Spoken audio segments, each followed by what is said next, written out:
Hello everyone, today we are getting an exclusive look in the Edinburgh Kings Theatre. How are you all?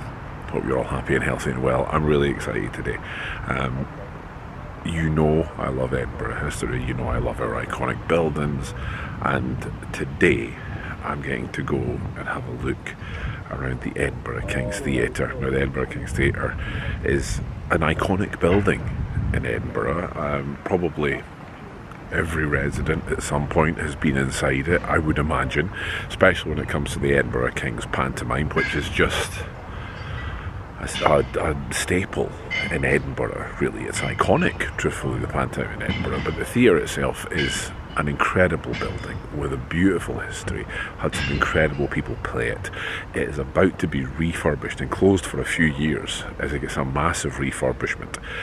And today I'm getting to go in and have a look at it before all this happens.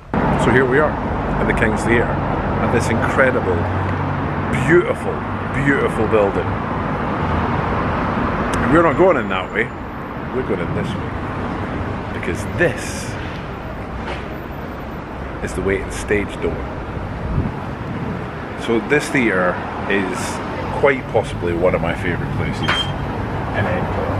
It's something that has just been a part of my life since I was a kid, and I'm probably not the only person there that says that. Stage door.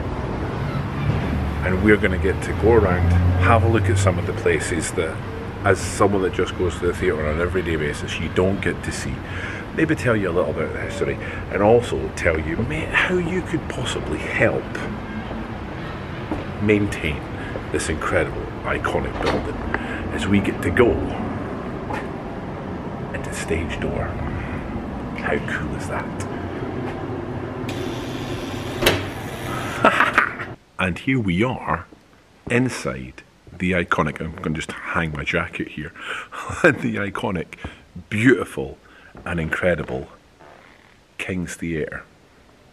I'm up in the top level right now. Isn't it just incredible? Let's give you a proper look at it. Look at that stage. Isn't it just beautiful? 1,350 seats here at the King's Theatre.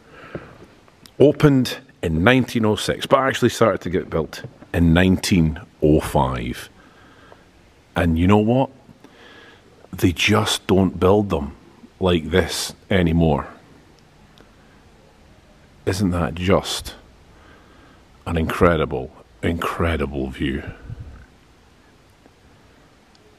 We will nip in and we'll have a look in one of the boxes in a little bit as well. But look at the architecture on here. You just let me zoom in and show you how. Look at this. You're going to get a lot of that from me today because it is just an incredible, beautiful building. The King's Theatre is probably one of the theatres that are closest to the hearts of people of Edinburgh, because it's probably one of the theatres that most of us, it's our first theatre we ever went to. I can probably guarantee it was mine. I was very young, I can't remember. And that's because the Edinburgh King's pantomime.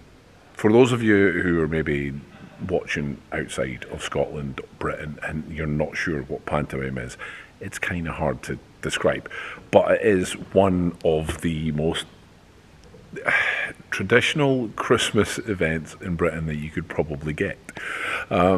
It's a show.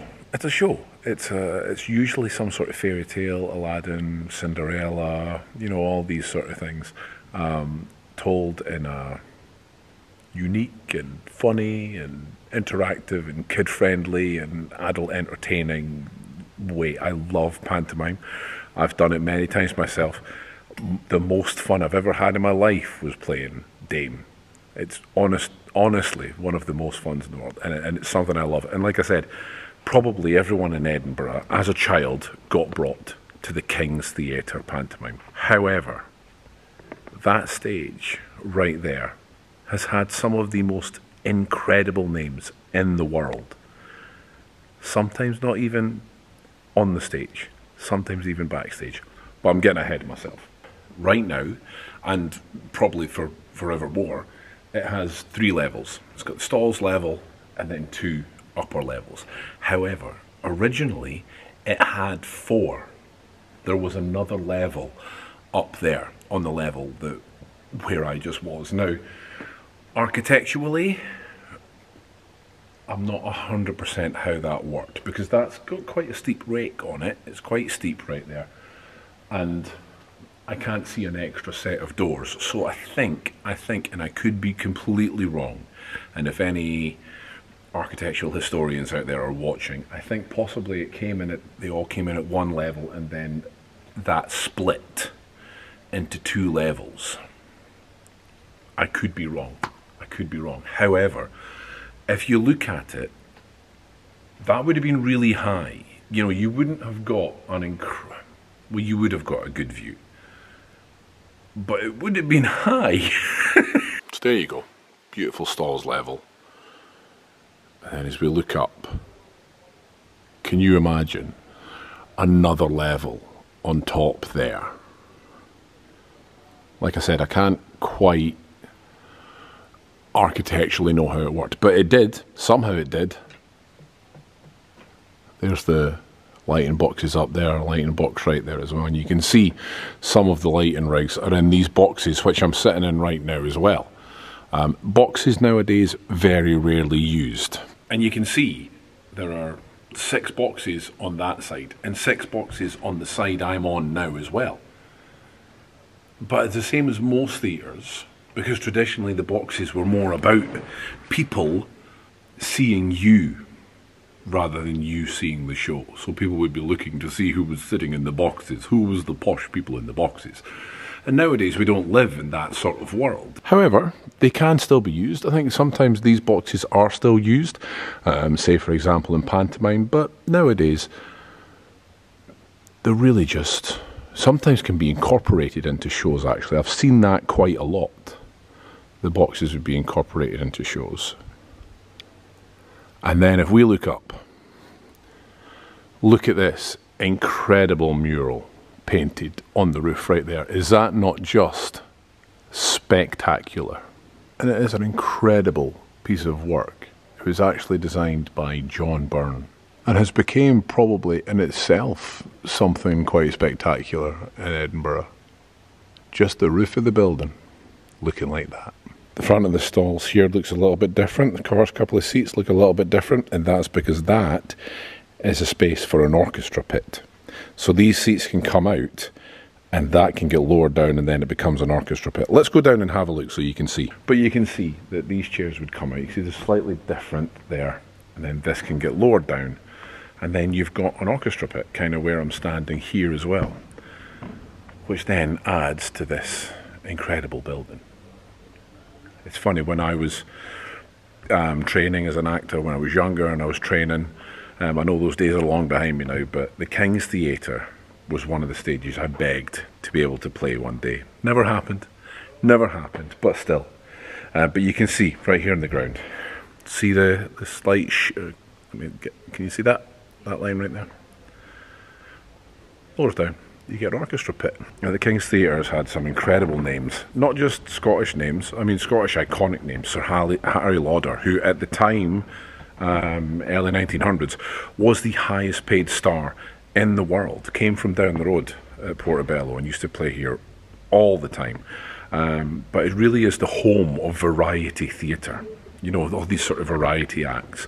I suppose if you're in America, you would call them kind of vaudeville acts that you don't get nowadays. It's a dying art. It really is a dying art. But the variety acts that used to go in here were incredibly popular, especially in the 50s, 60s, the 8:05 show, which used to be on in here, which was actually kind of a spin-off from the 8:30 show, which was in Glasgow King's Theatre, which is again is another iconically beautiful building. So it really is the home of variety theatre here in Edinburgh, and truthfully continues in a certain way as well, because friend of the channel, guest on Scottish Memories, Alan Stewart, has his own variety show once a year that happens in this incredible space. This building is about to go through a couple of years of some refurbishment that is needed when you come to these old buildings. Every now and again, they need a little bit of work and they need a little bit of love, and they've been fundraising for a long time. In fact, you know what? They're still fundraising. If anyone is keen to help restore and maintain this incredible building, I'll leave a link in the description. Whether it be £1, $1, 50 pence, 10 cents, I don't mind. But if any of you want to help in the restoration of this incredible theatre, there'll be a link in the description. This is the view that a lot of people don't really get to see. Side of the stage, or what's called the wings of the stage, actually. Not massively glamorous as you would imagine. And you can see they've got some set out scenery for here. Before we get to look out at the main auditorium, let's have a look around the stage. Let's have a look up.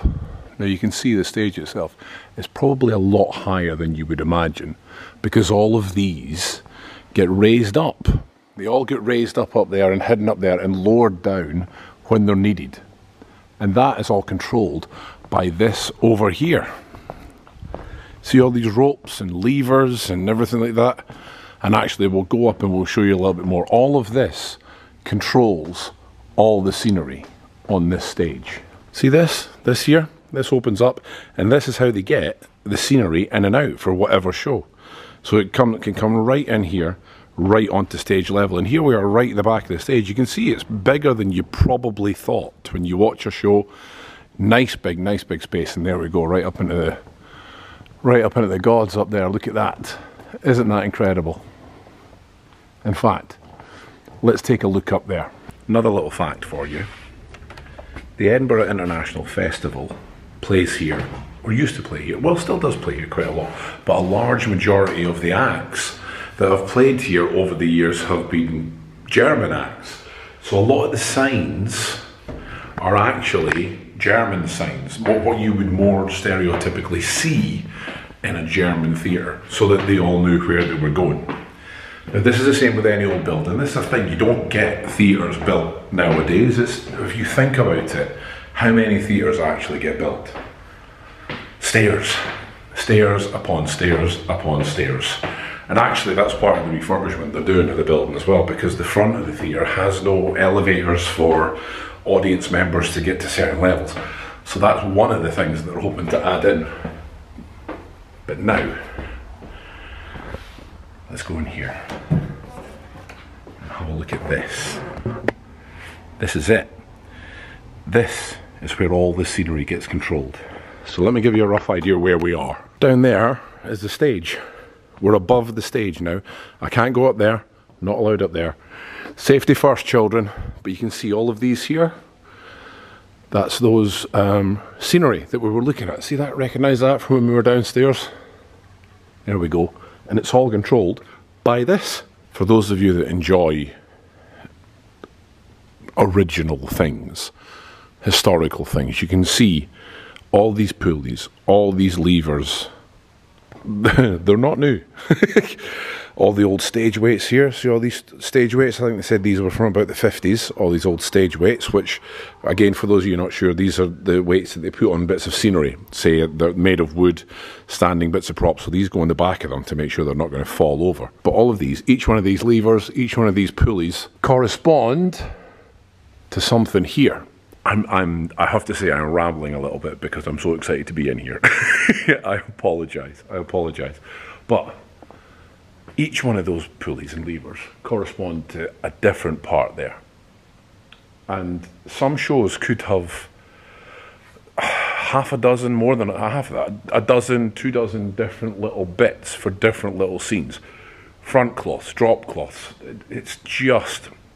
And look, you've got the original tabs as well, the curtains. You know the big red curtains at the front? Got the tabs there, and probably there as well, which I can't quite see, but I'm sure it's there. It will be the safety curtain as well. The safety curtain will separate the audience from the stage in case of a fire. Isn't it exciting to see all these things and see what they do? This is the part that when you go to the theatre, when you go to any building, any public building that's running something, this is the part you don't really get to see. There's even a nice rug. I hope they keep the rug. As well as that, let's go underneath. Now there used to be a burn, a river that ran right through this area, right? Actually, I don't know if it's still there anymore. It might not be. This is going back a long time. But there was a burn, a river that ran underneath the King's Theatre, because prior to it being the King's Theatre, and now we're going back pre-1900s, late 1800s, maybe a bit earlier, it was a brewery. And the brewery was fed by the water from the burn. That's where it came from. Like I said, I don't think it's there anymore. It's a long time ago. Lots of buildings in the area. It's probably been rerouted a long time ago. But yeah, it's like, just look at these old walls. Look at these. Oh, I love it. I love it. Anyway, we're underneath the stage now. We're right underneath the stage now. And what I wanted to show you was part of that. Remember I was showing you the can't remember the word, orchestra pit, the area for the orchestra pit. Look at this. So that's the auditorium in there. That's the auditorium right through there. This is actually, I'm underneath the stage. That's the front stage. That point right there is the corner of the front of the stage. So this can open up, that can lower down, and this area here, obviously without the chairs and bits and bobs, would be the orchestra pit. So you would probably have the conductor of the orchestra standing roughly about there, conducting away as the orchestra plays so that people will be singing and dancing to their music. Isn't that cool? Look at all this. Look, even Edinburgh residents. Did you know that all this was here? Look at all of this. Is that not incredible? Just to raise that part of the stage and lift it down again. Because right now that's seating. Remember, that's seating right now. But it can become an orchestra pit. This is the thing about theatres as well. There's a feeling about them, especially when they're dark. Which that's what it's called when the theatre doesn't have a show running. It's dark, and as well as me getting to, the only other thing right now, apart from me getting to generally wander about and have fun, is they do tours of the theatre with someone who is way more knowledgeable about the King's Theatre than me. But they do tours at the theatre. So if you ever want to come, probably in the future after the refurbishment is done, I don't know if they'll be continuing the tours through the refurbishment, but they do tours, and you can go with an expert who actually knows way more than me. Now, lots of names have played that stage. Lots of names that are iconic in Edinburgh, in Scotland. Ricky Fulton, Sir Harry Lauder, bless him, Gerard Kelly, Andy Gray, of course, Alan Stewart, Grant Stott, all these names that have come synonymous with the theatre or in Scottish entertainment. That's just a handful. That's just a handful. There's been incredible names played that stage, but not just these names. Sir Ian McKellen has played that stage. There's incredible acts, but back here, in those areas, pulling those ropes. So Sean Connery. Sean Connery, at the time known as Big Tam, used to work backstage here at the Edinburgh Kings Theatre. In fact, it was working backstage here that he started to get his love of theatre. He auditioned for a part in one of the shows that was on, got a small part in that, and then that was him, off and running into the world that became Mr. Sean Connery, which then became the iconic 007, or my favourite quote, "Welcome to the Rock." But the other part that you probably don't get to see is the dressing rooms. The dressing rooms is another part that they're actually hoping to refurbish because they've not had work done on them for a long time. So let's go have a look at the dressing room. The big names in a show, your headline names, in whatever the show is, they get the dressing rooms closest to the theatre. So if you're ever in a show, if you are in the dressing room furthest away from the stage, you know where you are in the billing of the show. Oh, you know what? Let's show you one more view. Before we leave the stage, let's do one more thing. Ladies and gentlemen, I give you the auditorium of the King's Theatre. How incredible and beautiful is that? That might be one of the most beautiful views in the world. Let's show you where the stars are. There you are, next time you're here. There's the auditorium. You come off stage.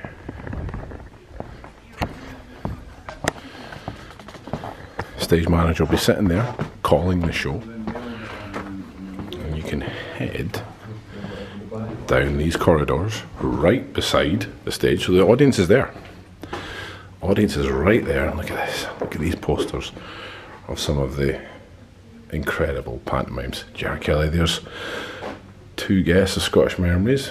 Alan Stewart there and a very young, youthful looking Grant Stott.